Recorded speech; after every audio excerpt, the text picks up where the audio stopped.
Shoutout guys, ito nga pala no, na naplatan tayo, bigla tayo nasabugan ng gulong habang nagbabiyahe tayo, nagmamaneho.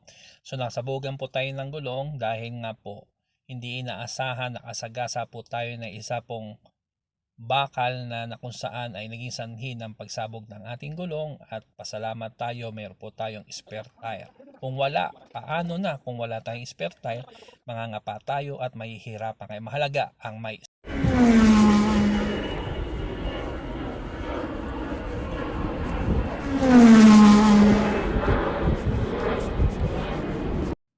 ito pala guys, no, bumili na po tayo ng gulong para mapalitan po yung gulong po natin na sumabog.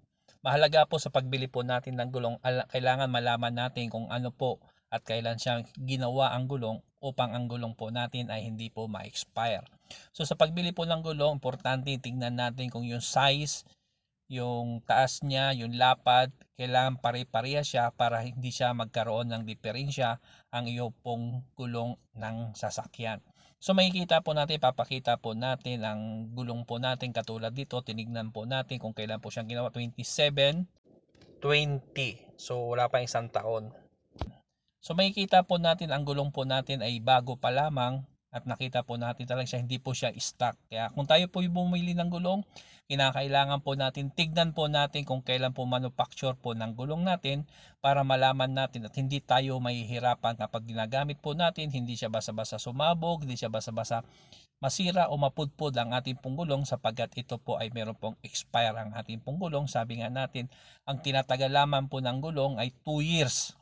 Gamitin mo man o hindi, 2 years po. Pero sa atin sa bansang Pilipinas, minsan maabot pa po ng 5 years, 4 years. Pero mostly po talaga, 2 years lamang po ang gulong po natin at magkakaroon na po ng expiration. Pero depende na rin po yan sa paggamit kung paano mo gagamitin.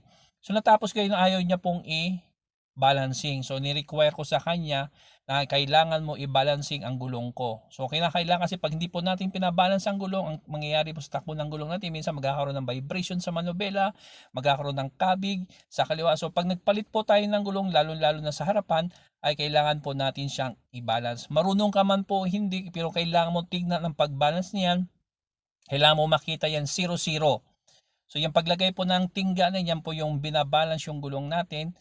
Kasi po, kung hindi po yan 0-0 ay magkakaroon ng vibration o kabig ang ating pong gulong. Isa rin po yan sa mga dahilan kung bakit ang ating manubela ay nagkakaroon ng vibration. Katulad po niyan 30, so kinakailangan niya lagyan ng tingga ng 30 hanggang makuha niya po yung specific na sinasabi po diyan ay 0-0.